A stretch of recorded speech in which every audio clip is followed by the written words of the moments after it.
Hello friends, welcome to Premier Institute of Science. Now we are going to see our next lecture number 8 which is based on capillary action. इसके पहले का जो session था, जो lecture था, उसके अंदर हमने एक्सेस प्रेशर जो होता है that is inside the convex and concave part उन अक्रॉस दैट बाउंड्री वो एक्सेस प्रेशर देखा था। एंड नेक्स्ट पॉइंट था कि जो जो वाटर ड्रॉप होता है उसके अंदर जो एक्सेस प्रेशर होता है या तो फिर जो सोप बबल होता है उनके अंदर जो एक्सेस प्रेशर होता है वो किस तरह से होता है उसके बारे में हमने पढ़ा था। तो इस लेक्चर में हम पढ़ने वाले कैपिलरी एक्शन। अब कैपिलरी एक्शन पढ़ने से पहले हम फर्स्ट बेसिक कुछ पॉइंट्स पढ़ेंगे। तो सबसे पहला पॉइंट होगा capillary tube. First point is capillary tube. हमने टेस्ट ट्यूब सुना था। जनरली जो टेस्ट ट्यूब होता है वो बेसिकली क्या होता है, एक साइड से ओपन होता है एंड सेकंड एंड जो होगा उसका वो क्लोज एंड होता है। लेकिन कैपिलरी ट्यूब में इस तरह से नहीं होता। कैपिलरी ट्यूब में दोनों जो एंड्स होंगे they are open ends. Okay, जो भी एंड्स होंगे वो ओपन होंगे, क्लोज एंड नहीं होगा। अब इसमें देखो कि इसका डायग्राम अगर हम देखेंगे तो ये एक ग्लास का ट्यूब है basically which is open at both and. अगर यहां से कुछ लिक्विड हम इंसर्ट कर देंगे तो इस वाले साइड से वो निकल के चला जाएगा। ठीक है, तो ये वाला एंड भी ओपन हो गया, ये वाला एंड भी ओपन हो गया। अब बात करेंगे इसका डायमीटर। ठीक है, तो इस डायमीटर को जनरली कहा जाता है बोर। ओके, जब भी कोई बोरिंग मशीन हमारे आसपास ड्रिल करता है for removing water from the अर्थ तो उसको हम बोरिंग मशीन कहते हैं। उसका काम क्या होता है कि जमीन के अंदर एक गड्ढा बनाना, दैट इज अ होल। तो इसी तरह से यहाँ पे जो बोर है दैट इज द डायमीटर।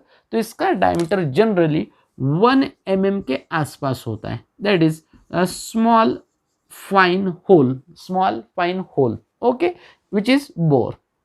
तो कैपिलरी ट्यूब क्या होता है? It is a glass tube which is open at both end and having very fine bore called as capillary tube. अब इसका एक्शन क्या होगा वो देखेंगे, क्योंकि हमारा टाइटल है कैपिलरी एक्शन। तो इसके दो एक्शन हो सकते हैं। जब भी हम इस ट्यूब को किसी लिक्विड के अंदर इंसर्ट कर देंगे तो वहां पे इसके दो असर हो सकते हैं, दो इफेक्ट हो सकते हैं, that is called as action. तो फर्स्ट एक्शन क्या हो सकता है? तो इसका फर्स्ट एक्शन हो सकता है that is rise of liquid. Okay, that is rise of liquid. अब इसका मीनिंग क्या है? राइज ऑफ लिक्विड क्या होगा? जब भी हम इस ट्यूब को किसी लिक्विड के अंदर इंसर्ट कर देंगे तो उस केस में जो लिक्विड लेवल था उससे लिक्विड लेवल की हाइट बढ़ेगी। जो ओरिजिनल लिक्विड लेवल था उससे लिक्विड की हाइट बढ़ेगी। अब देखो यहाँ पे एग्जांपल में समझो, हमारे पास एक टैंक था, इसके अंदर जो लिक्विड हमने कंसीडर किया दिस लिक्विड इज वाटर। ठीक है, इस केस में हमने जो लिक्विड कंसीडर किया इट इज वाटर। अब हमारा ओरिजिनल लिक्विड लेवल जो था ये ओरिजिनल लिक्विड लेवल है, दोनों साइड में लिक्विड लेवल सेम होगा। तो यहाँ पे भी लिक्विड लेवल क्या होना चाहिए? सेम। और इस ट्यूब के अंदर जो वाटर होगा वो हमें इस तरह से दिखाई देना चाहिए, लेकिन हमें वाटर इस तरह से दिखाई नहीं देता। तो फिर किस तरह से दिखाई देता है? तो इस केस में वाटर लेवल जो होता है वो इस तरह से ऊपर की तरफ चला जाता है और ये लेवल यहाँ पे नहीं रहेगा। तो ओरिजिनल लेवल ये था, इसी लेवल पे वाटर होना चाहिए, लेकिन ये वाले केस में इसका जो हाइट है वो ओरिजिनल लेवल से इंक्रीज हुआ which is called as rise of liquid. ठीक है, तो इसे कहेंगे हम राइज ऑफ लिक्विड। यानी कि ये वाले केस में, पर्टिकुलरली दिस वाले केस में जिसमें हमने वाटर का एग्जांपल लिया था, तो इस केस में लिक्विड का हाइट इंक्रीज हुआ। Okay, which is known as rise of liquid. This is the first effect. अब सेकंड इफेक्ट क्या हो सकता है? जिस तरह से राइज पॉसिबल है इसी तरह से फॉल होगा, that is fall of liquid. Second होगा case fall of liquid. Okay, अब इसे भी देख लो। अगर हम सेम एग्जांपल कंसीडर कर लेंगे यहाँ पे कि हमारे पास एक लिक्विड है।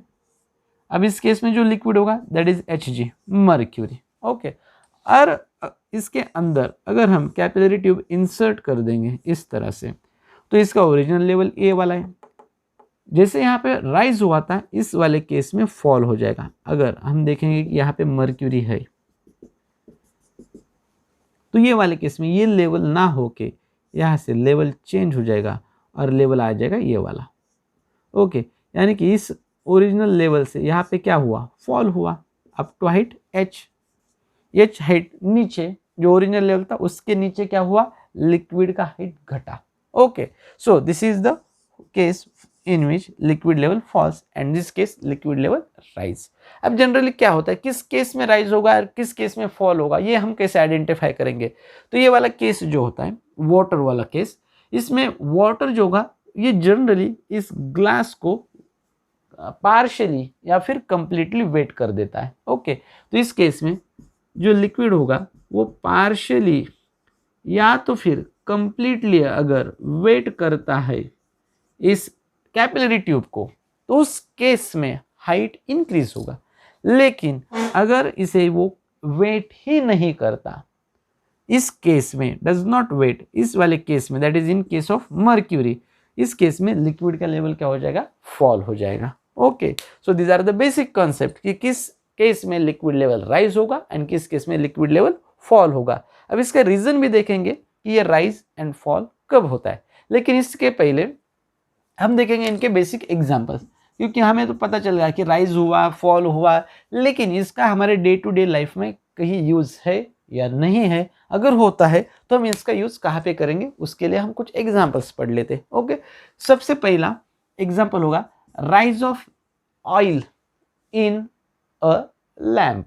ओके, जो हमारे घर में जब भी हम भगवान के सामने कुछ दिया वगैरह जलाते हैं या तो फिर जैसे लाइट चले जाता है, तो उस केस में मोस्ट ऑफ द टाइम पुराना जो समय था उस टाइम में हम कुछ दिए जलाते थे जिसके अंदर हम ऑयल यूज़ करते थे, या तो वो खाने का ऑयल रहता था या तो फिर केरोसिन रहता था। ओके, तो उस केस में जो दिया रहता था उसका शेप कुछ इस तरह से रहता था। ओके, और यहाँ पे कुछ ऐसा पोर्शन बाहर निकाले रहता था, और ये अंदर जो था ये था दैट इज विक, जिस पोर्शन को कहते हैं विक, WIC के विक। एंड इस केस में समझो हमारा ऑयल का लेवल यहाँ तक है, दैट इज केरोसिन। ये जो विक है मोस्ट ऑफ द टाइम ये कपड़े का होता है।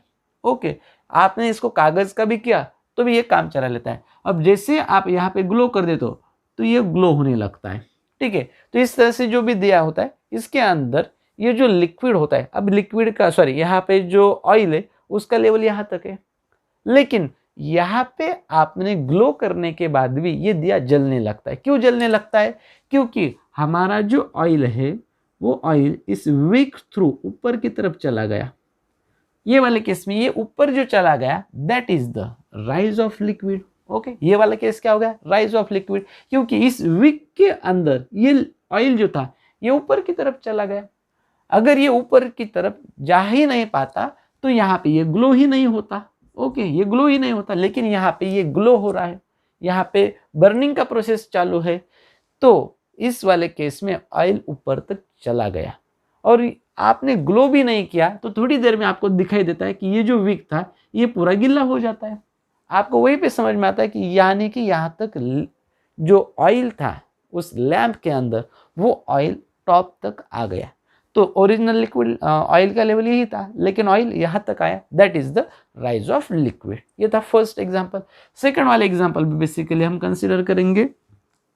हमारे घर में बहुत से बार टर्किश का टॉवेल होता है। अब ये जो टर्किश का टॉवेल होता है इसके ऊपर छोटे छोटे धागे होते हैं। आपने टर्किश का नहीं कंसीडर किया तो भी चलेगा, अपना जो रेगुलर का टॉवेल होता है उसे हम कंसीडर कर सकते हैं। तो इसके ऊपर जो धागे होते हैं तो इसका यूज़ हम क्या करते हैं कि टॉवेल का use most of the time जब भी हम नहा के आते हैं तो हमारे पूरे बॉडी को क्लीन अप करने के लिए यूज़ करते हैं। जो भी बॉडी के ऊपर थोड़ा बहुत पानी होता है उसको हम क्लीन करने के लिए करते हैं। जैसे आप टॉवेल का यूज़ करते हो या फिर किसी भी क्लॉथ का यूज़ करते हो तो उस टाइम में वो टॉवेल या तो फिर क्लॉथ क्या करता है कि जो भी हमारे बॉडी के ऊपर जो भी वाटर के ड्रॉप्स होंगे उनको इजीली एब्सॉर्ब कर लेता है और हमारा बॉडी जल्दी ड्राई होता है। ओके, तो उस वाले केस में जो एब्जॉर्प्शन का प्रोसेस है वो इसी की तरह है। जहाँ जैसे यहाँ पे ऑयल एब्जॉर्ब हुआ था इस विक के अंदर, वैसे ही टॉवेल या तो फिर जो भी क्लॉथ होगा उसके जो धागे होंगे वो वाटर को एब्जॉर्ब कर लेंगे, यानी कि उस केस में भी क्या हुआ, राइज ऑफ लिक्विड। ओके, उन्होंने एब्जॉर्ब कर लिया, तो that is the rise of liquid. Third example अगर हम कंसीडर करेंगे, that is clotting paper. Generally अगर आप देखोगे कि आपका जो रफ नोटबुक होता है उसके ऊपर अगर आपने जो इंक पेन है उसको ऐसे सीधा रख दिया तो वो पेपर इंक को एब्जॉर्ब कर लेता है। यानी कि इस वाले केस में भी क्या हुआ, जो लेवल था इंक का वो लेवल चेंज हो रहा है, जो लेवल था वो क्या हुआ, चेंज हुआ। यानी कि यहाँ पे भी एब्जॉर्प्शन हुआ क्लॉटिंग पेपर में, यानी कि यहाँ पे भी क्या हो रहा है, capillary action. And last example, जो भी प्लांट्स होते हैं they absorbs water from the soil. अब सॉइल के अंदर जो वाटर होता है वो बहुत नीचे होता है, लेकिन ये वाटर प्लांट्स में टॉप तक, जो भी उनके शूट्स होते हैं दैट इज टॉप तक पहुंचाया जाता है। किस तरीके से, इसी तरीके से, क्योंकि they are absorbing water from the land, that is from the earth, and providing to the top most part of the trees. तो उस केस में भी यही एक्शन यूज होता है, that is the capillary action.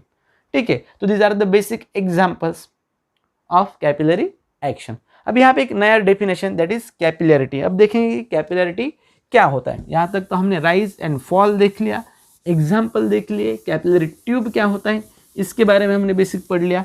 अब देखेंगे कैपिलरिटी, सिंपल सा डेफिनेशन है कैपिलरिटी।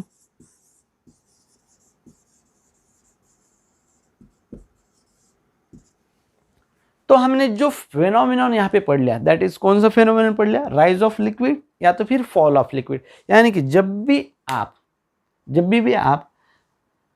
किसी भी कैपिलरी ट्यूब को लिक्विड के अंदर इंसर्ट कर दोगे तो वहाँ पे दो ही फेनोमेनन आपको मिल सकते हैं, दोनों में से एक ही मिलेगा, या तो राइज होगा या तो फिर फॉल होगा। इसी फेनोमेनन को कहते हैं कैपिलरिटी। तो बेसिक डेफिनेशन कैपिलरिटी का क्या हुआ, राइज और fall of liquid in a capillary tube is called as capillarity। तो ये था बेसिक डेफिनेशन ऑफ कैपिलरिटी।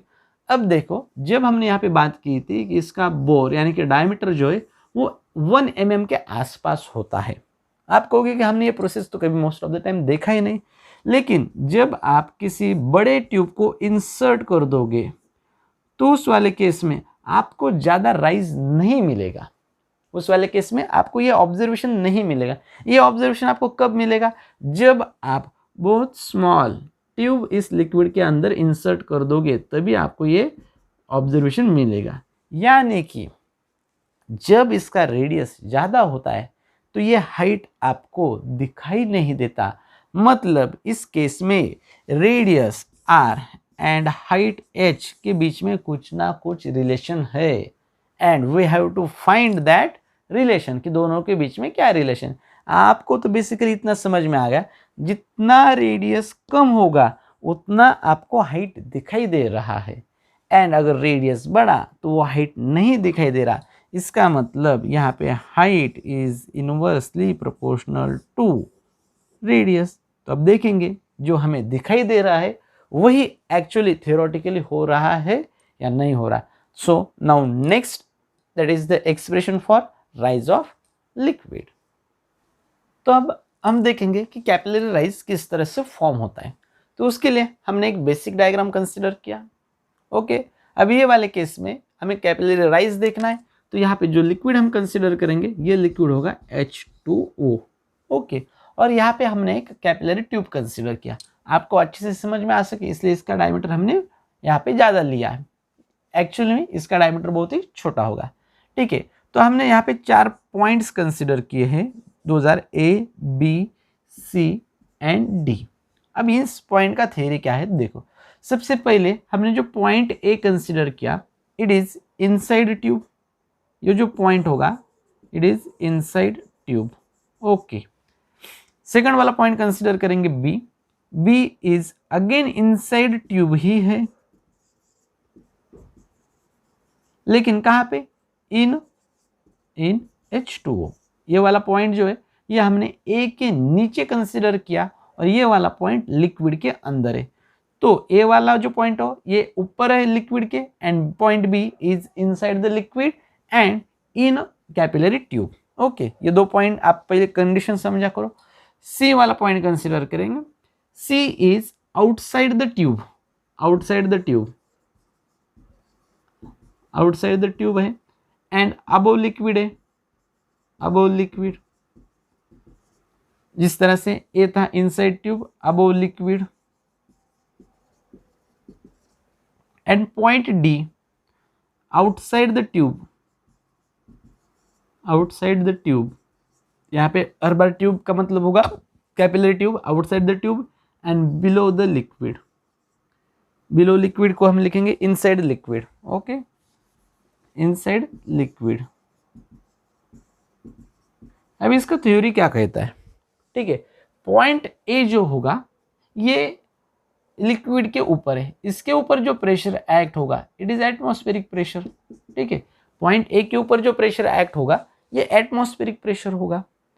अब पॉइंट सी के ऊपर देखेंगे, पॉइंट सी के ऊपर जो प्रेशर होगा दैट इज पीसी, ये भी एटमॉस्फेरिक प्रेशर होगा। यानी कि पॉइंट ए एंड सी के ऊपर जो प्रेशर होगा ये वाले कंडीशन में, नाउ अप टू दिस, तो इन केसेस में point A and point C के ऊपर जो प्रेशर है वो एटमॉस्फेरिक प्रेशर है, इसलिए दोनों प्रेशर सेम होंगे। तो हम लिखेंगे P A equals to P C, that is pressure on point A equals to pressure on point C, क्योंकि दोनों point, both point are expose to the atmosphere.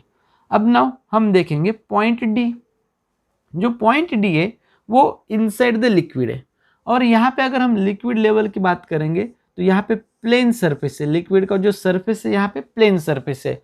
और जब भी प्लेन सरफेस फॉर्म होता है, हमने जो प्रीवियस लेक्चर देखा था इसके पहले का लेक्चर, तो जब भी कोई प्लेन सरफेस फॉर्म होता है तो उस प्लेन सरफेस के दोनों साइड में, उसके दोनों साइड में and nearer to the plane surface, हमने जो पॉइंट डी कंसीडर किया वो प्लेन सरफेस से बहुत नीचे नहीं है, it is close to the plane surface, तो वो वाले केस में दोनों पॉइंट के ऊपर जो प्रेशर होता है वो हमेशा सेम होता है। दैट इज हमारा ये तो फर्स्ट था सेंटेंस। अब सेकंड होगा P C equals to P D. Okay, क्योंकि यहाँ पे जो सरफेस है ये प्लेन सरफेस फॉर्म हुआ, फर्स्ट इसमें तो एटमॉस्फेरिक प्रेशर था, ये वाले केस में प्लेन सरफेसेस थे, प्लेन सरफेस फॉर्म हुए। ओके, यानी कि दोनों इक्वेशन को अगर हम कंपेयर करेंगे तो हम लिख सकते हैं P A equals to P B equals to P C, ये वाला केस हो सकता है दोनों को अगर हम कंपेयर कर लेंगे। पी ए सॉरी बी नहीं है यहाँ पे P A P C and P D. Okay, P A equals to P C equals to P D लिख देंगे। लेकिन जब हमने इसके पहले का सेशन देखा था उसके अंदर हमने देखा था कि pressure at concave side is always greater than pressure on convex side. ठीक है, यहाँ पे अगर हम बात करेंगे तो पॉइंट ए के ऊपर ज़्यादा प्रेशर होना चाहिए कंपेयर टू पॉइंट बी। ठीक है, तो इस हिसाब से जो हमने प्रीवियस लेक्चर देखा था उस हिसाब से pressure at A must be greater than pressure at B. Okay, लेकिन पॉइंट बी एंड डी वो सेम लेवल पे, as point B and D same level पे है तो दोनों के ऊपर सेम प्रेशर होना चाहिए, लेकिन ऐसा नहीं है। क्यों नहीं है? क्योंकि पी ए के ऊपर प्रेशर ज़्यादा है compare to P B.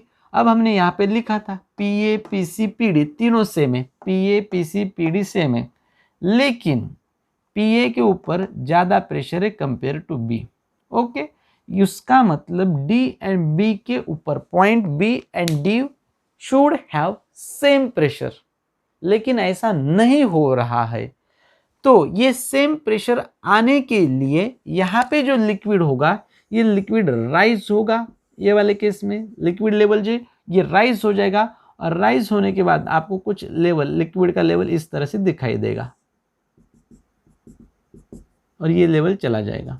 Okay, तो ये वाले केस में क्या हुआ, up to height H, up to height H ये लिक्विड क्या हुआ, राइज हुआ। देखो फिर से एक बार फंडा क्लियरली देखो, हमने इनिशियली लिखा था कि point A and C are expose to the atmosphere, so P A equals to P C. Okay, यहाँ पे प्लेन सरफेस था लिक्विड का, इसलिए P C equals to P D. दोनों को अगर कंपेयर करेंगे P A P C and P D all are same. अब B and D same level पे है। अगर हम बॉटम से देखेंगे डी एंड बी तो दोनों का लेवल सेम है, तो बी एंड डी के ऊपर सेम प्रेशर होना चाहिए, लेकिन ऐसे पॉसिबल नहीं है।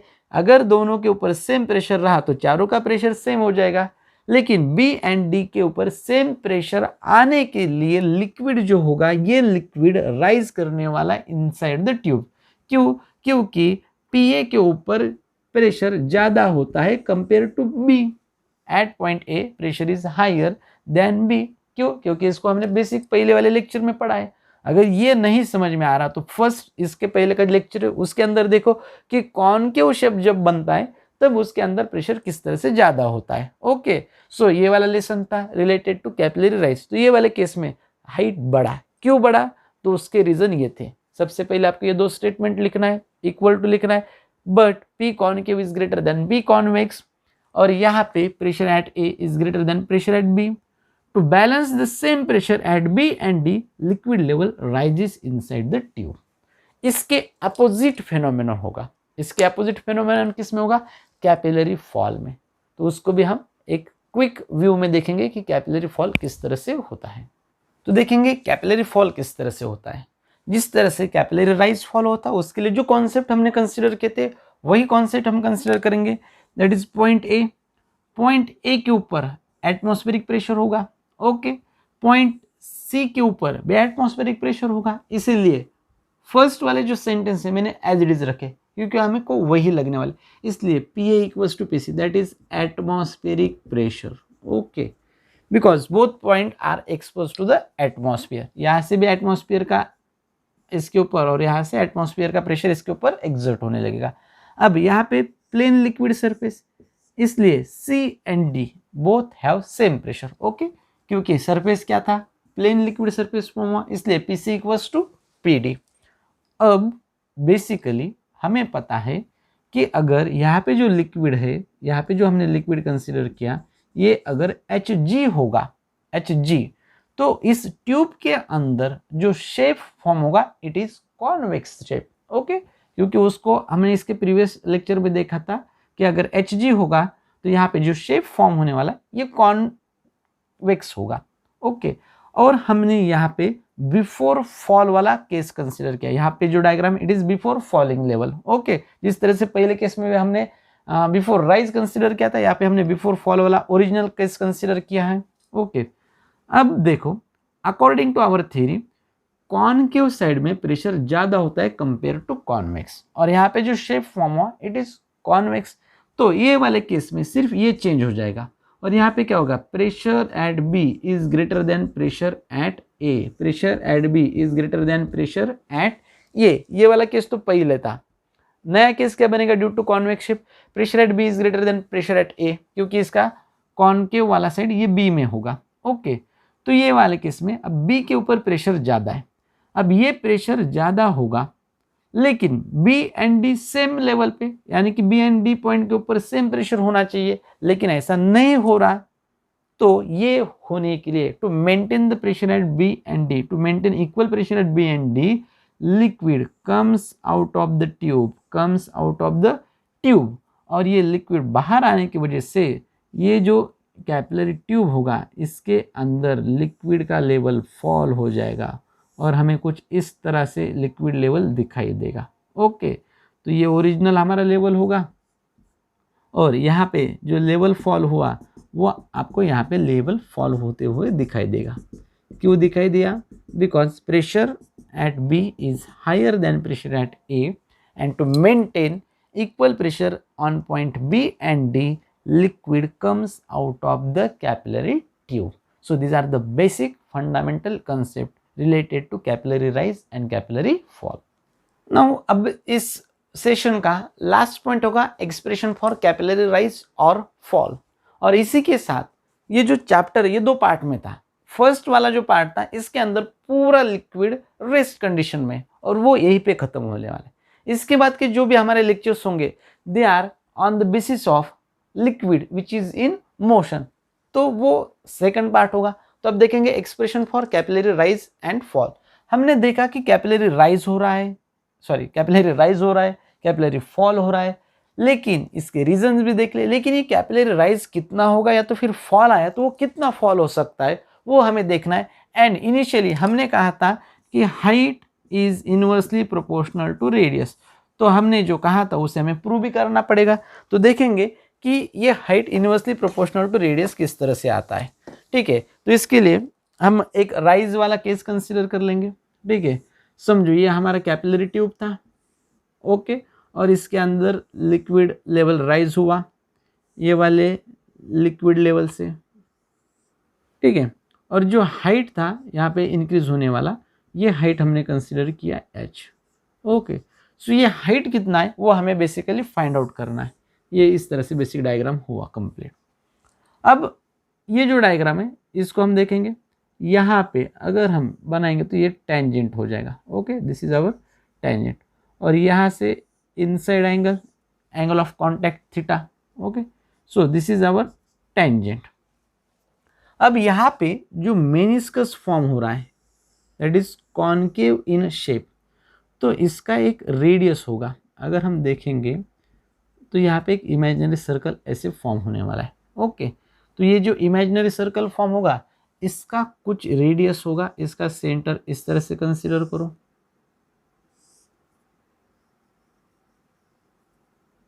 तो ये रेडियस बनेगा।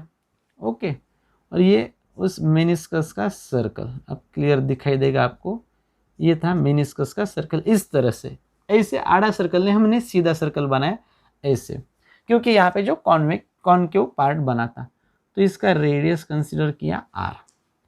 अब जो हमारा ग्लास ट्यूब है, जो हमारा ग्लास ट्यूब है, ये ग्लास ट्यूब का कुछ रेडियस हम कंसीडर करेंगे।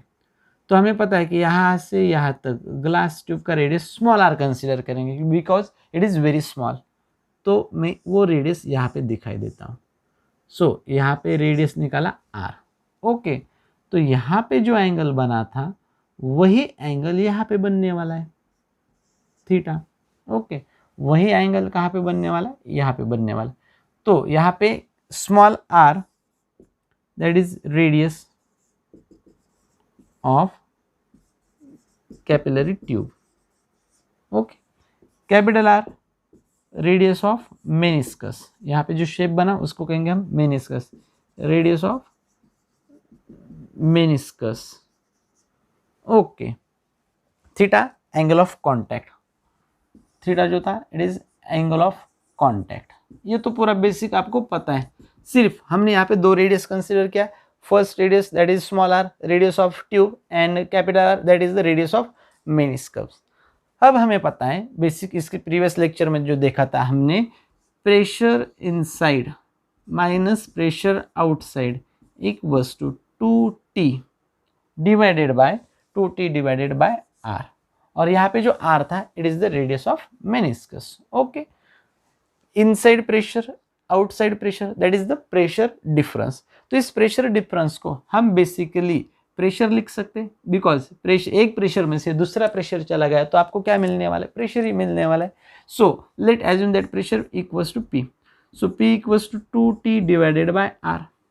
लेकिन हमें पता है जो प्रेशर होता है इसको हम जनरली लिख सकते हैं ρGH। इनिशियल फर्स्ट स्टार्टिंग वाले लेक्चर जिसमें हमने देखा था P is equals to ρGH, so ρGH equals to 2T divided by R, sorry 2T divided by R।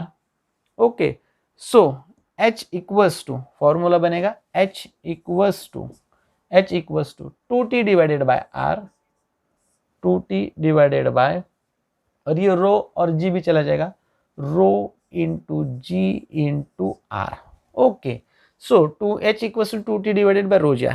लेकिन हम जिस R की बात करने वाले थे वो R स्मॉल था। यहाँ पे जो हमने लिखा था ना H is inversely proportional to R, वो स्मॉल R था। यहाँ पे तो कैपिटल R आया, तो हमें इस कैपिटल R को रिप्लेस करना पड़ेगा। इस कैपिटल R को हम क्या करेंगे, रिप्लेस करेंगे। किस तरह से रिप्लेस करेंगे तो उसको भी देख लो। यहाँ पे जो ट्राइंगल बना, ये वाले ट्राइंगल में हम फॉर्मूला लगाएंगे कॉस थीटा का। Okay, so cos theta equals to, adjacent वाला क्या होगा, स्मॉल r, और कैपिटल R के लिए क्या हो जाएगा, sorry cos theta equals to adjacent divided by hypotenuse, hypotenuse के लिए हो जाएगा capital R। So capital R equals to formula हो जाएगा R divided by cos theta. Radius of meniscus equals to R divided by cos theta. यही radius हम यहाँ पे रख देंगे तो ये हो जाएगा 2t डिवाइडेड बाय रो जी, ये वाला r, और डिवाइडेशन में जो कॉस थीटा था वो ऊपर चला जाएगा 2t cos theta divided by r। So final formula हो जाएगा 2t cos theta divided by rho g are. That is, अब देखो जो भी हम लिक्विड एंड सॉलिड का पेयर लेंगे उसके लिए angle of contact for given pair of liquid is always constant, density of liquid rho which is constant, acceleration due to gravity constant. तो हाइट किसके ऊपर डिपेंड होगा? On the radius. अगर आपने इस कैपिलरी ट्यूब का रेडियस कम या ज़्यादा किया तो उस हिसाब से ये हाइट भी क्या हो जाएगा? चेंज हो जाएगा। तो यहाँ पे ये पूरा बेसिक इक्वेशन है कि h इक्वल्स टू किस तरह से 2t cos theta divided by rho g are, that is r rho g, इस तरह से भी लिख सकते हो। ये किस तरह से हमने डिराइव किया, बेसिकली cos थीटा का फॉर्मूला यूज़ किया, यहाँ से कैपिटल आर बनाया, इस कैपिटल आर को हमने यहाँ पे रख दिया तो ये बन जाएगा 2t cos theta divided by rho g R. So this is the expression for capillary rise या तो फिर फॉल। अगर यहाँ पे इस वाले केस में फॉल के लिए पूछा जाएगा तो भी यही लिखना है। अब देखो यहाँ पे जो थीटा था it is less than 90 degree, जैसे ही एंगल ग्रेटर देन 90 हो जाएगा कॉस थीटा निगेटिव में चला जाएगा, ये निगेटिव में चला जाएगा यानी कि height negative. Height negative means it is fall of liquid.